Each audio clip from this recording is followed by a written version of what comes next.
That one wins so far. It's crazy colored. It's not really coming through in the video, but the head is reddish. It's got like speckly, poofy cheeks.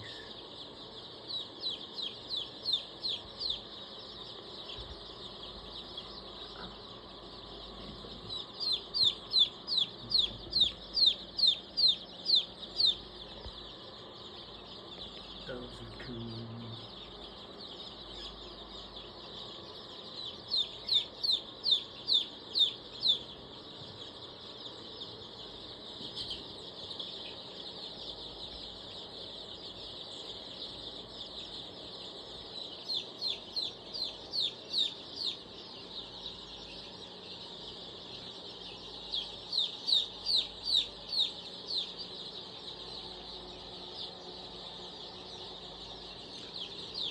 So this brooder setup, at least for short term, I can brood about 1,000 chicks in the basement here. Works out pretty nice. Each pen is a week's worth of hatching. So like these guys hatch first. They're 2 weeks old, 1 week old, 1 day old. So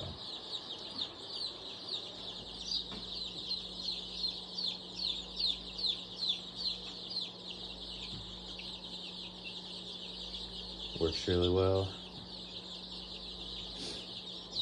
By the time these guys are big enough to have to move out,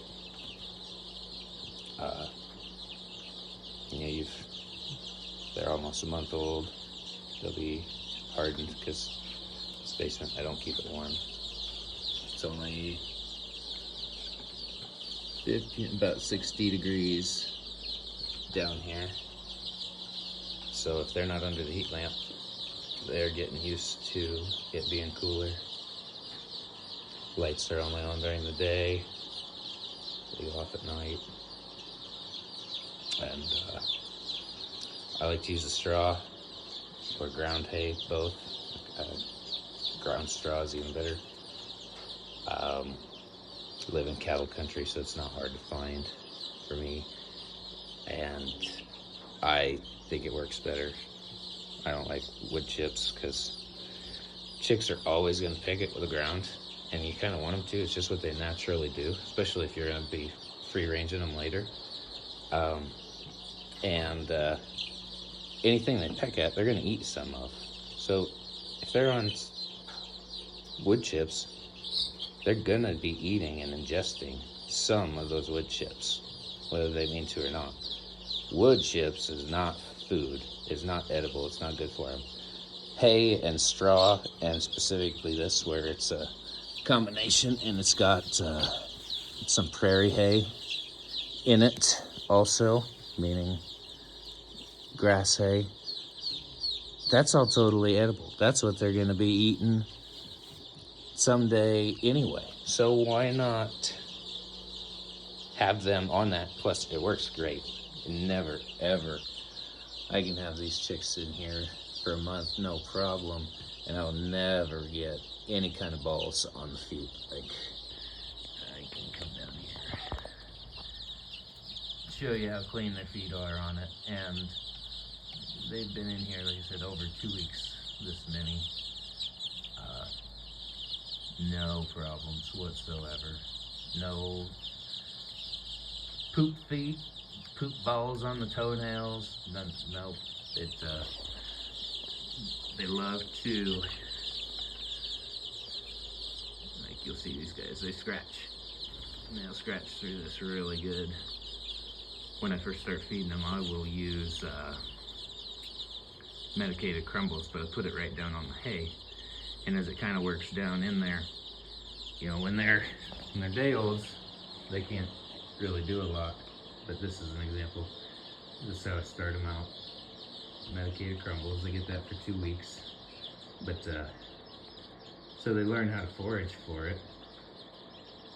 Go back to the heat, warm up, go back to the feed, go back to the heat, go to the water, go back to the heat. Like, you can see they don't even push down over there yet. They've only been in there overnight. They've only been in this pen about 8 to 9 hours, so it's possible they haven't got it all figured out yet, but I'll get out of the water. Of course, they'll do that. Sometimes I put little rocks in there just so nobody flips over and gets stuck. It can happen. Yeah, so on that bedding, they might not be able to soup, but look, there they go. They're picking at it right now. They're just always gonna pick at whatever they're walking on. So it might as well be something that's edible and not gonna hurt their system. So, got the good probiotics. We got the week-old group's doing really good. They get themselves dug almost down to the bottom there. They're gonna be some cool-looking chickens in this group. Oh, I got pasty butt I gotta take care of. I'll get him in.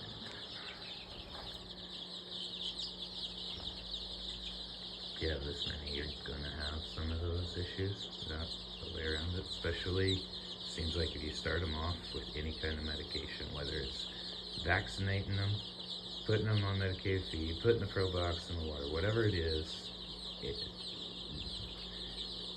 for some reason, you'll get a couple with pasty butt doing that. That's probably doing almost anything. I keep stepping on one of my hand straps. But, no, these guys are doing great. They're already, no, they're 2 weeks. They're starting to switch over to grains actually. So, yeah, that's ground up corn, ground up Milo, some DDG, which stands for dry distilled grain, and a little bit of wheat, and still just a little bit of their medicated feed, so they can kind of wean off of it a little slower. And it's the same story. These are older, but they come out, do their thing, and then they'll go warm up for a little bit, then go out and do their thing again. So when these come out of here, they won't be fully hardened, but they'll be well on their way. And they get about another 2 weeks down here. That's about a week and a half, and then they got to go on outside. So they'll be ready. Alrighty, well, that is brooder setup and how that works. And till we get some more chicks down here and do another update.